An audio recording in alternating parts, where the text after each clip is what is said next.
texto grande, mas a gente ama a palavra, amém? João 6,53. João 6,53. Jesus lhe disse, pastor Jefferson, faz favor aqui, traz o microfone. Tudo que eu puder poupar a minha voz, eu estou com um sprayzinho para lá e para cá. E como eu tenho 5 dias para falar, fora ontem, lê para mim aí. Jesus lhe disse, eu digo a verdade, se vocês não comerem a carne do Filho do Homem, e não beberem o seu sangue, não terão vida em si mesmo.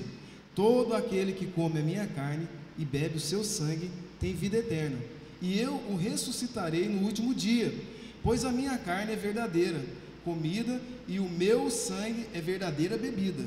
Todo aquele que come a minha carne e bebe meu sangue permanece em mim e eu nele. Da mesma forma, como o Pai que vive me enviou, eu vivo por causa do Pai. Assim aquele que se alimenta de mim viverá por minha causa. Este é o pão que desceu dos céus.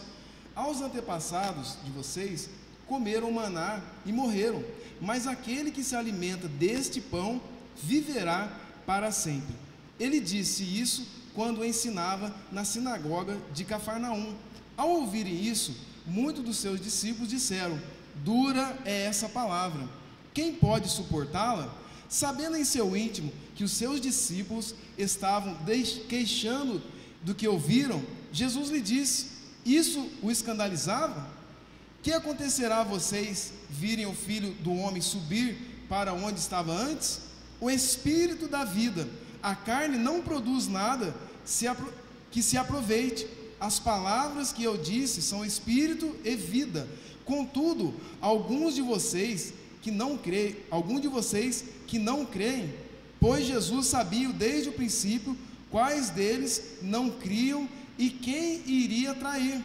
E prosseguiu, é por isso que eu disse a vocês, que ninguém pode vir a mim, se não ser que isso lhe seja dado pelo Pai.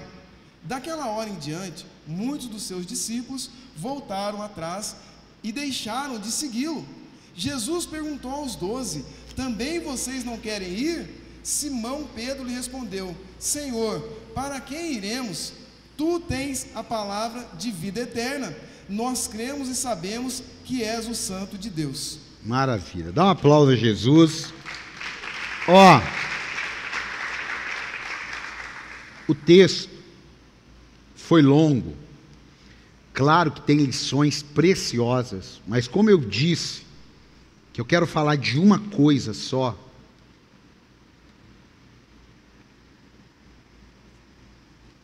Se você quiser avançar, você vai precisar aprender a andar sozinho.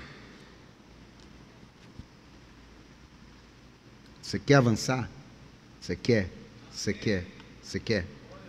Você vai ter que aprender a andar sozinho. Parece um negócio tão complicado, né? Parece assim, poxa vida, apóstolo. Se Jesus pregou para uma multidão de 15 mil pessoas, melhor, Jesus ele multiplicou pão e peixe e alimentou uma multidão de 15 mil pessoas. Acabou aquele dia. Jesus disse, olha, como a gente aqui, amanhã vamos continuar. No outro dia, eu acredito que tinha mais do que 15 mil pessoas. É muito normal, a gente traz um pregador aqui num domingo, e o cara é bom, Deus usa ele em milagre, e ele vai estar segunda. Além do povo que veio domingo, tem aquele povo que recebeu a propaganda de quem veio. Então vem aquele povo, mesmo que falte um ou outro, e vem um povo novo pela primeira vez. Então nesse dia, eu posso conjecturar que tinha mais pessoas do que no primeiro dia.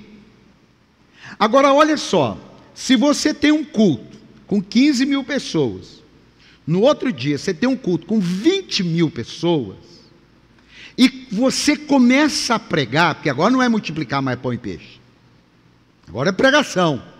Agora é palavra, agora é alinhamento, agora é comprometimento, agora é a vera o negócio. Agora não tem essa, 5 pães desse peixinho, deu graça, todo mundo comeu, uau, meu Deus, eu ia com fome para casa, não fui.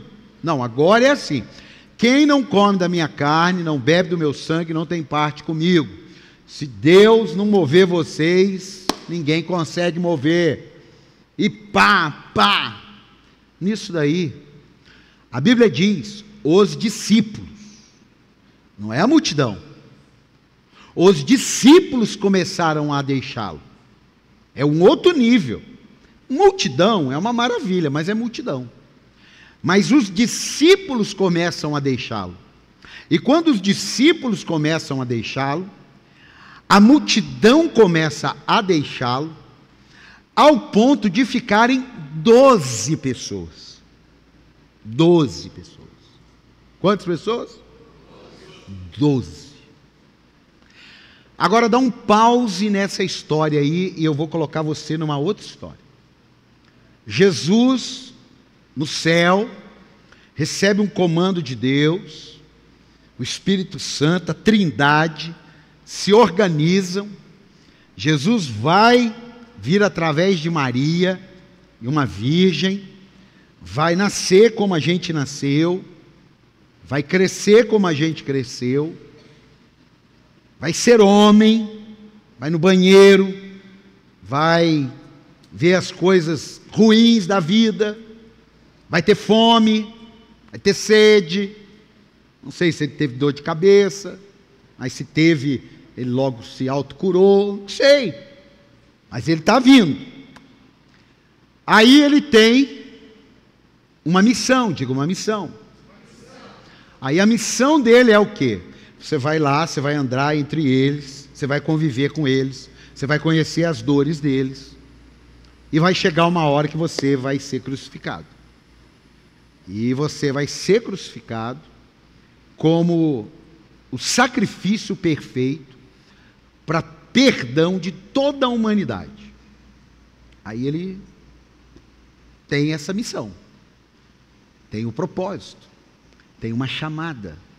E nessa chamada, ele desfruta da multidão, que é bom multidão. Uma igreja com multidão, uma festa, multidão, time do futebol, estádio lotado, multidão, comércio, multidão. É bom, é gostoso. Claro que todo mundo quer multidão. Só que ele, ao ver a multidão indo embora, ele não para com a missão dele. Ele não fica preocupado com a missão dele.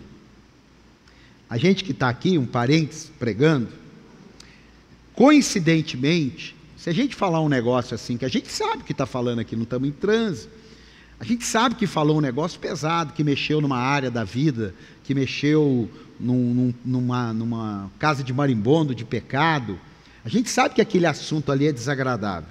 A gente só não sabe para quem que serve. Deus sabe. E a gente vê uma pessoa levantando, a gente já fala, meu Deus, eu acho que ela não gostou. Acho que ela... Uma pessoa só. A pessoa levanta e aí ela vai embora. Mas às vezes ela só foi no banheiro e voltou. Mas naquele intervalo ali, pode acontecer do pregador que está aqui falar, ixi, Deus falou com ela, acho que ela não gostou, eu acho que ela discordou.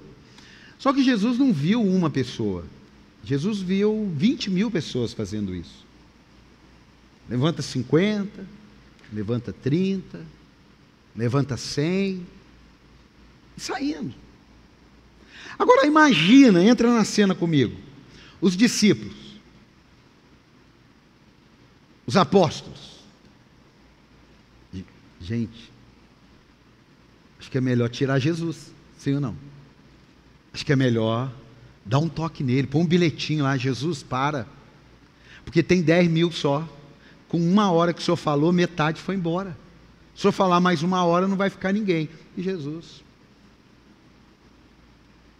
quando Jesus olha, de uma multidão de 20 mil pessoas, tem 12, Aí falar, agora ele vai dar uma tremida na base. A tremida na base dele foi assim: e vocês não vão embora? Vocês não vão? 20 mil foi embora. Mais 12, menos 12. Aí Pedro dá aquela pulada na frente e fala assim: não, para onde nós iremos se só tu tens as palavras de vida eterna? Por que eu estou te dando essa dica? Jesus, ele aprendeu que a missão dele era mais importante que as pessoas que estavam do lado dele. E quando eu digo a missão, eu não estou falando no teu trabalho. Porque você não pode falar assim: eu estou perdendo a minha família, mas eu estou enfiado a cara no trabalho. Eu não estou falando a missão de eu estou perdendo a minha família, mas eu estou na igreja direto. Não, eu nem gosto disso. Eu não fico na igreja direto. Eu não morria por causa do meu trabalho. Eu estou falando quando o propósito de Deus para a tua vida é colocado em xeque porque alguém está saindo da tua vida por causa da tua missão, do teu propósito, da tua chamada. Então, quando o Gilson falou aqui, não tem outro jeito. Eu não estou falando aqui de um Pedro impulsivo que falou isso. Eu estou falando de Jesus. Jesus, ele falou: não, eu tenho uma missão. Então, se a minha missão exclui seguidores, o que eu posso fazer? Eu não sei se você já percebeu, mas dependendo do que você coloca no Instagram, algumas pessoas deixam de te seguir. Você coloca do teu time de futebol, algumas pessoas deixam de te seguir. Você colocou um negócio política, algumas pessoas deixam de te seguir. Você colocou um negócio sobre igreja, uma palavra que o apóstolo colocou aqui, algumas pessoas deixam de te seguir. Por quê? Porque esses não são seguidores, esses são os consumidores. Eles querem consumir o que você tem que interessa para ele. Se você colocar uma carne para um herbívoro, não muda nada, porque ele vive de erva. Se você colocar mato para um carnívoro, não muda nada, porque ele vive de carne. Por quê? Porque isso aí é assemelhado. Um ano de avanço na presença de Deus vai passar, não só 25, sua vida toda, vai passar por alguns momentos que você vai precisar definir entre o quê? A realidade da vida cristã. Diga: a realidade da vida cristã.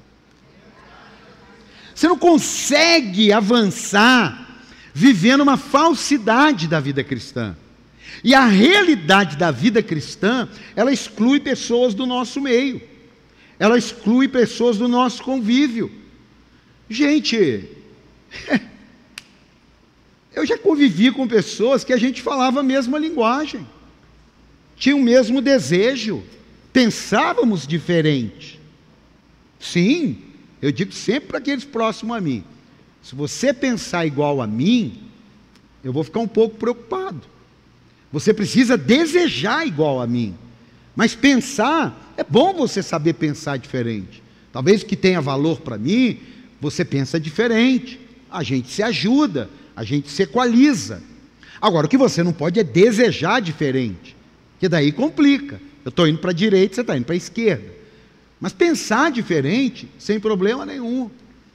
As pessoas poderiam ter ficado lá pensando diferente. Elas não ficaram. Elas não ficaram, elas começaram a se levantar e foram embora. Por quê? Número 2, é a realidade de uma mudança radical no estilo de vida. A vida com Deus é uma realidade de uma mudança radical no estilo de vida. E isso exclui. Por quê? Foi o discurso de Jesus. Então eu não quero chegar no final do ano e não colocar em prática uma série de ensinos que nós vamos estar entregando para vocês aqui do altar, para você olhar e falar: espera aí, o Gilson falou assim, dá uma olhada, dá uma mensurada, mensura aí alguma coisa na tua vida, senão você não tem como saber se avançou. Como é que você vai saber se emagreceu se você não pesou? Agora, como que você vai emagrecer se você não excluir algumas coisas da tua vida? Como que você vai se fortalecer se você não incluir algumas coisas na tua vida? Está fazendo sentido aqui ou não? Agora, isso é o óbvio, mas é o óbvio que ignoramos. Tem um livro que chama O Óbvio que Ignoramos, porque é tão óbvio, é tão comum. Um dia eu ouvi uma mensagem que a pessoa falou, olha, uma pessoa para absorver o que você está falando, ela precisa de 15 a 20 vezes para ouvir. De 15 a 20 vezes para ouvir. Eu falo uma aqui. Você absorveu muito pouco. E colocar em prática, menos ainda. Tem a metáfora dos 3 copos. Um copo bem cheio, um copo pela metade e um copo bem no fundinho. O copo bem cheio é o que eu quero. É o copo bem cheio, é o que eu quero. O copo pela metade é o que eu estou disposto a fazer. E o copo lá no fundinho é o que realmente eu fiz. Então o copo cheio é maravilhoso, mas o copo cheio não resolve. O copo da metade já ajuda um pouco, mas também não resolve. O que resolve é aquele último copo que foi o que eu fiz. O Jesus que nós servimos, o Senhor Jesus, ele falou, olha, não é o copo cheio ou o copo vazio que muda a tua vida, é o que você faz do que você ouve. Então esse início do ano aí, olha para o seu ministério, para o seu trabalho, para as suas notas escolares. Tem alguém que está na escola? Faculdade? Dá uma olhada. Por que eu vou ser um aluno medíocre? De quanto que precisa para passar? 6. Vou passar com 6. Passa com 7 pelo menos. É um trabalho. Você quer avançar? Qual é o seu trabalho? Meu trabalho é carregar copo.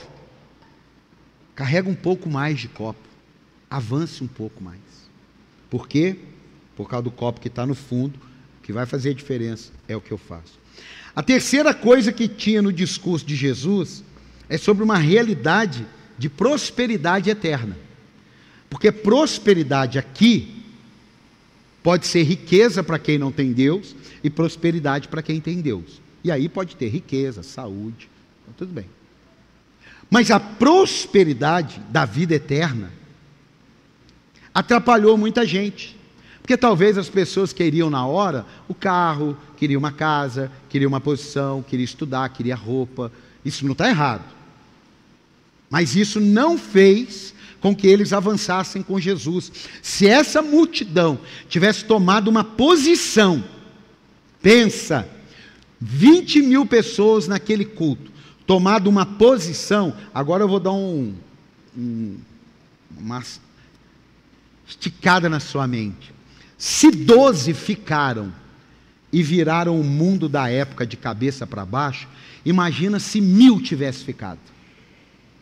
Imagina se 10 mil, metade foi embora, e 10 mil ficasse ali, só tu tens as palavras de vida eterna, igual um coral, só tu tens as palavras de vida eterna.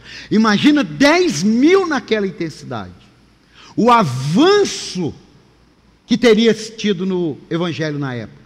Por isso que eu estou mostrando para você, não é para você falar assim, o apóstolo falou um negócio, eu não quero mais ninguém na minha vida, vou sair de tudo que é grupo, bem que eu sabia que essa turma não presta. Eu estou falando isso?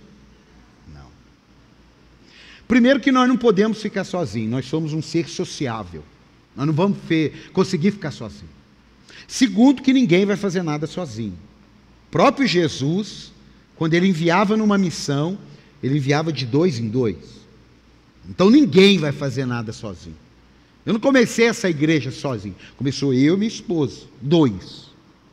Meus filhos, depois, mas eu e minha esposa, 2. Não dá para começar nada sozinho. Então escute isso aqui. Não vamos ficar sozinhos, amém? Senão você vai sair daqui distorcendo. Mas tem momentos da nossa vida que as nossas convicções em Deus é que decidirão se vamos avançar, parar, retroceder, vencer, perder, ter sucesso ou fracassar. Isso vai acontecer. É melhor você se organizar agora, porque eu não sei se você sabe, mas tem muita gente abrindo mão de Deus por causa de gente. Você tem um namorado, você arrumou um namorado. O namorado é cristão. Cristão. Mas ele não te leva para perto de Deus. Aí você fica noivo. Mas ele não te leva para perto de Deus. Como é que você vai fechar essa conta? Você tem um namorado, uma namorada. Não é cristão. Não te leva para perto de Deus. Não quer ir para perto de Deus. E você está cada vez chegando mais perto de um casamento. Como é que vai fechar essa conta? Nós vamos ter que fazer campanha. Sua mãe, teu pai, tua família, vai ter que fazer campanha agora para eu quebro um princípio que me faz avançar e agora eu faço campanha para Deus consertar o princípio que eu quebrei, porque gente está mais importante que Deus. Parece uma coisa radical, mas no texto que eu li, eu acho que radical é Jesus. Eu estou ensinando e você faz da tua vida o que você quiser. Sim ou não? Sim ou não? Sim ou não? Escute isso.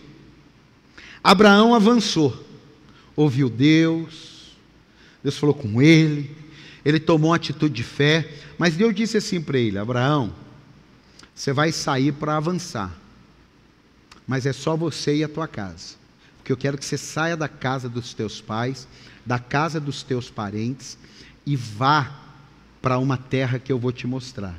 Aí Ló, apegado a gente, igual eu e você, chegou para o sobrinho dele, Ló, Abraão chegou para o sobrinho dele, Ló, falou assim: Ló, Deus falou comigo, eu estou rapando fora, Deus tem um plano na minha vida, mas eu prometi para o teu pai cuidar de você, vamos comigo. Ló de boa, vamos, bora. Ele foi. Você sabe quando, olha aqui, Ló voltou, Abraão voltou a ouvir Deus, quando aconteceu isso aqui. Coloca para mim, Gênesis 13, 5. Gênesis 13, 5. Ló, que acompanhava Abrão, também possuía rebanhos e tendas, e não podiam morar os dois juntos na mesma região, porque possuíam tantos bens que a terra não podia sustentá-los. Por isso, surgiu uma desavença entre os pastores do rebanho de Abraão e de Ló. Nessa época, os cananeus e os fariseus habitavam aquela terra. Então Abrão disse a Ló: não haja desavença entre mim e você, ou entre os seus pastores e os meus pastores, e os meus. Afinal, somos irmãos. Nesse ponto é que Abraão fala assim: você vai para que lado? Você vai para as Campinas? Você vai para o deserto? Para que você quer fazer? Ele falou: eu vou para as Campinas. Aí a Bíblia diz que Abraão foi para o deserto. Você conhece? Se não conhece, depois dá uma lida. Aí Deus voltou a falar com Abraão. Abraão é uma boa prova que Deus não se move na emoção. Deus se move por um propósito. Vou te dar mais um exemplo. Jesus dobrou o joelho, orou, suou sangue e pediu: se possível, passa de mim esse cálice.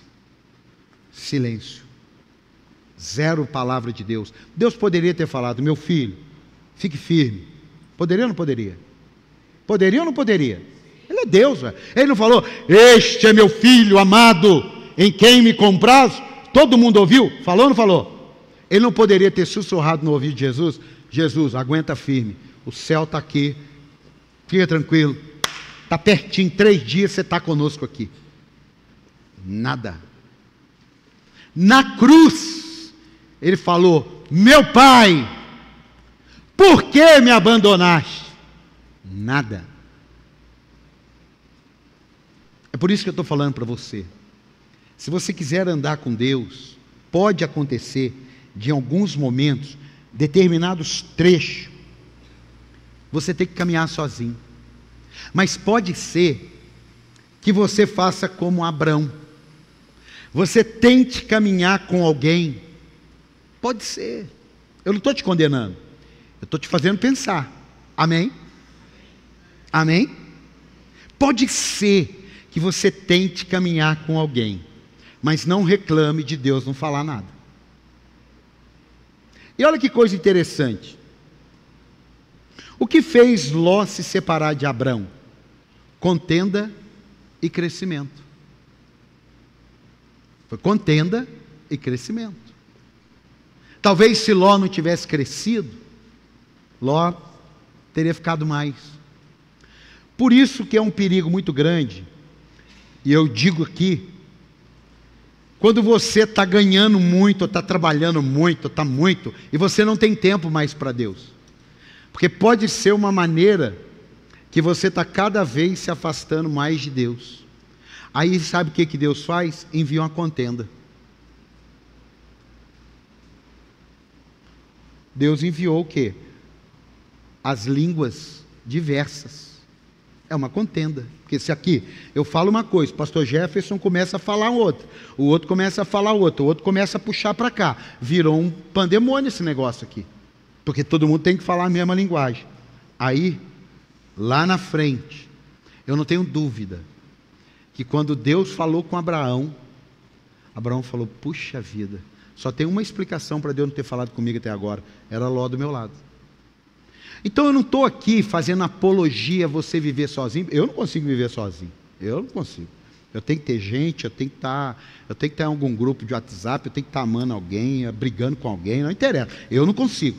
Mas eu aprendi que para cumprir a missão de Deus, pode ser que você tenha que ficar um tempo sozinho. Eu vou te falar uma coisa, quando nós fomos começar esse ministério aqui, e eu cheguei para minha esposa e falei assim, olha, eu preciso conversar um negócio sério com você.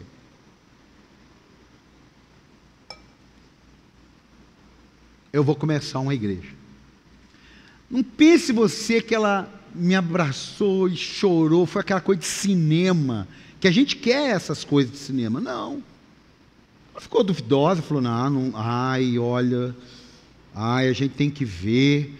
Aí eu lembro que eu falei para ela assim, não, mas a gente vai mexer com isso a partir de janeiro, fevereiro. Isso era em julho. Eu falei, a partir de janeiro, fevereiro. Eu sei, mas esse negócio é sério, começar uma igreja, você não é pastor, eu sei. Ficou ali, Ficou ali.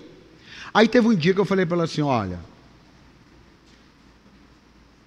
ou você vai entrar comigo nisso, ou Deus vai fazer alguma coisa, comigo ou com você. Isso aqui, não tem jeito. Eu já assistia muita mensagem, eu já ouvia muito, eu me preparei muito sem saber. Eu falei, alguma coisa vai acontecer. Ou comigo, porque não tem nada a ver o projeto, ou com você, porque você vai atrapalhar o projeto. Aí um pouco de tempo passou, o que ia acontecer em janeiro, fevereiro, aconteceu em outubro e tal, e aí a história muitos sabem aqui. Mas por um período, eu tive que caminhar só eu, minha mulher ali do lado, mas eu não sei, talvez, vamos ver. Aí depois teve um outro período, que é aquelas pessoas que de repente você espera que vai estar com você, e elas não estão com você, e pessoas que você não espera que vão estar com você, vão estar com você. Por que isso acontece?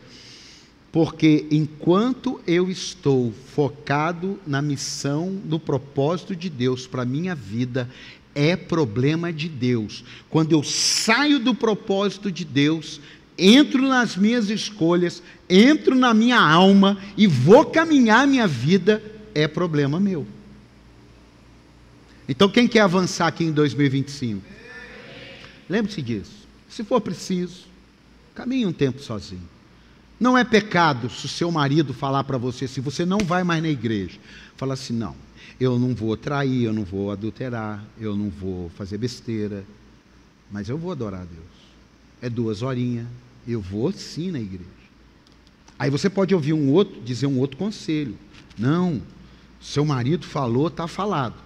Aí a gente fala assim, o que a Bíblia diz? A Bíblia diz, vem adorar a Deus e deixa o marido e a esposa se resolver com ele. A Bíblia diz, não sou eu. Você está vendo como é que a emoção nas pessoas podem roubar de você o avanço de Deus? Volto a dizer, não estou falando, você fala assim, agora eu estou falando isso? É isso que eu estou falando? Não. Eu estou falando que são 5 mensagens aqui, esse é o primeiro tópico. Não abra mão de Deus. Mas se for preciso, abra mão de pessoas. Porque se eu te ensinar o contrário, eu não estou bíblico. Porque a Bíblia diz, buscar em primeiro lugar o reino de Deus e a sua justiça. E as demais vos serão acrescentadas. Você está aqui ou não? Você está aqui ou não? Ó, talvez, por muitas pessoas dizer, mas isso eu nunca vi Deus fazer. Aí você acha que porque nunca Deus fez, você acha que Deus não vai fazer. Por exemplo, eu não tenho. Se você tem, legal, que até compartilha comigo depois. Eu não tenho, na roda minha de amigos pastores, eu não tenho. Pode pegar dos grandes aos menores. Se tem grande e menor, você pode pegar. História da maneira da minha chamada. Não tem. Qual é o padrão? Vou para um seminário, cresci na igreja, meu pastor me enviou, minha denominação me enviou numa obra missionária, e ali, eu comecei a dirigir uma congregação da igreja, a congregação cresceu, o pastor foi, me pegou, me ordenou ao ministério, me deu uma igreja, essas histórias. Igual a minha, não. Mas o fato de não haver uma história igual a minha, não significou que Deus não estava fazendo. Você está aqui? Então, se prepare, porque o ineditismo de Deus pode fazer com que você tenha que, eu vou ouvir o inédito, o extraordinário de Deus, ou eu vou esperar o comum de Deus. Você está aqui ou não? Você está aqui ou não? Então escute, nessa hora é a hora que você vai precisar caminhar sozinho. Não é para sempre. Todos nós precisamos de gente para cumprir o propósito de Deus, assim como tem gente que precisa da gente para cumprir o propósito de Deus. Também tem essa, é o outro lado da moeda. Eu preciso de gente cumprindo o propósito de Deus na minha vida. E eu faço parte de um grupo de gente cumprindo o propósito de Deus na vida do outro. Por isso que nós somos um corpo bem ajustado. Quem entendeu, diga amém e dá um aplauso a Jesus. E nós estamos vivendo uma época que Gálatas 1:10, coloca para mim, Gálatas 1:10 está muito aflorado. Acaso busco eu agora a aprovação dos homens ou a de Deus? Ou procuro agradar a homens? Se eu ainda procurasse agradar a homens, ou seja, assim, se eu tenho desejo de ser aceito, de ter os likes, de ter os seguidores, de ter um nicho social, se eu desejo isso, não seria servo de Cristo. Então, para você ver que é complexo isso, não seria servo de Cristo. Agora, quem quer avançar, diga amém. Então, como eu disse, aprenda a caminhar sozinho. Jesus estava cheio de gente, mas ele não parou quando gente o deixaram. Em nome do Senhor Jesus, não estou dizendo que vai ter que gente te deixar. Eu estou dizendo que não permita que gente roube o primeiro lugar de Deus na tua vida. Quem está aqui, dá um aplauso a Jesus, fica de pé. Agora escute, estou terminando, terminei não, mas só para você ficar de pé já. Moisés entendeu isso, sabe por quê? Coloca Êxodo 33:15. Êxodo 33:15. Moisés, hein?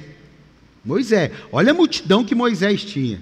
Deus disse para ele: Moisés, isso na minha linguagem, Moisés, esse povo me dá muita dor de cabeça. Esse povo é muito ingrato. Esse povo é muito murmurador.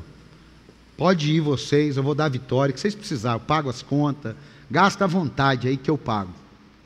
Aí Moisés falou assim: se não fores conosco, não nos faça sair daqui. Cuidado, porque pode ser que tenha vitórias, como foi a de Ló. Ló teve vitória com Abraão, sim ou não?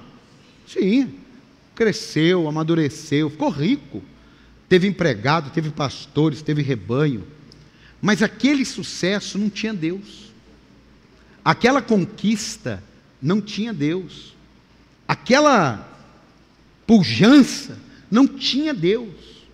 Então, eu termino aqui dizendo algumas coisas para você.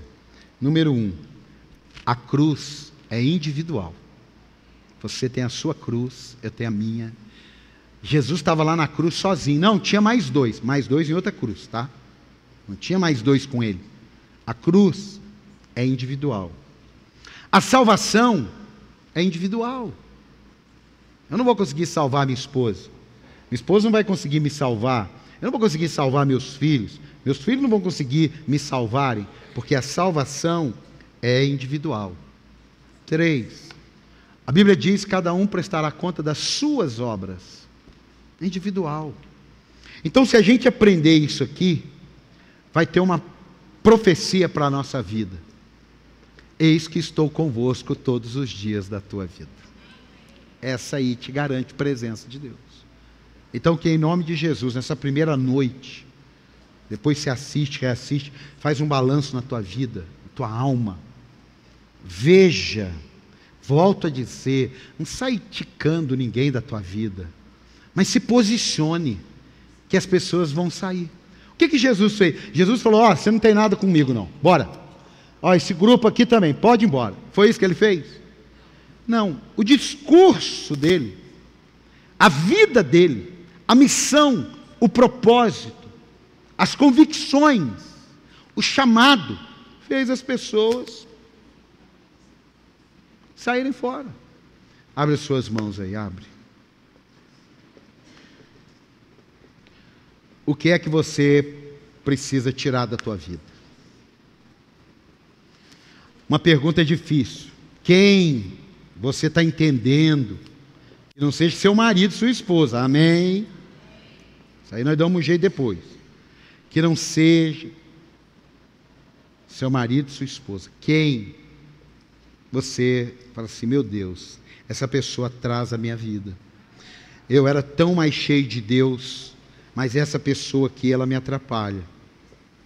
O que é que eu faço, Jesus? O que é que eu faço, Jesus?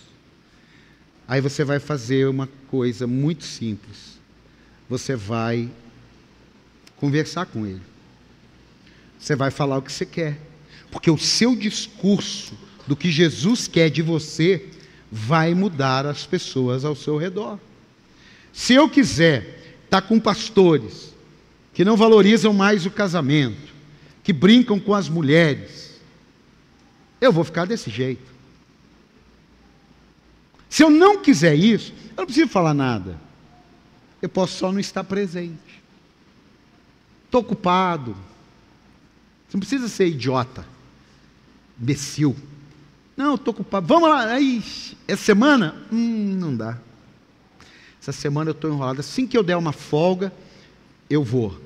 Aí, devagarzinho, essas pessoas começam a esquecer de você, começam a não te procurar, você começa a não fazer mais parte da vida dela, mas Deus continua com você. Porque a hora que essas pessoas se converterem, é claro que eles convertidos vão falar: poxa, agora eu entendi porque que você abandonou eu. Então eu também abandonei eles. Vão ficar juntos? Claro, porque é óbvio isso. É óbvio que quando eu não convertido, falava para minha mulher: você vai levar dinheiro para o pastor, olha, eu não casei com gente crente, você vai ficar com esse negócio só de Bíblia, você não vai querer sair da igreja. É óbvio que eu falava isso, e era óbvio que eu estava errado, porque ela estava andando com Deus, eu não estava andando com Deus.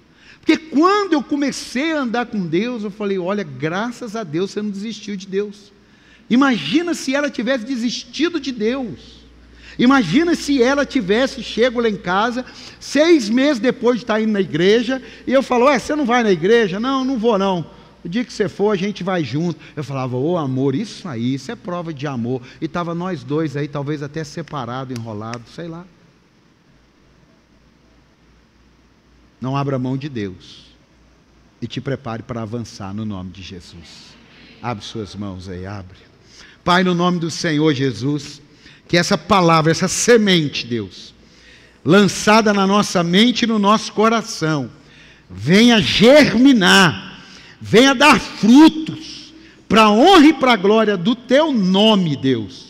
Assim eu oro, abençoa a Tua igreja, abençoa o Teu povo, enche do Espírito Santo, dá força, meu Pai, em nome de Jesus, dá discernimento, meu Deus, para enxergar as entraves na nossa vida, em nome de Jesus. E só quem crê diga amém, e dá um aplauso bem bonito.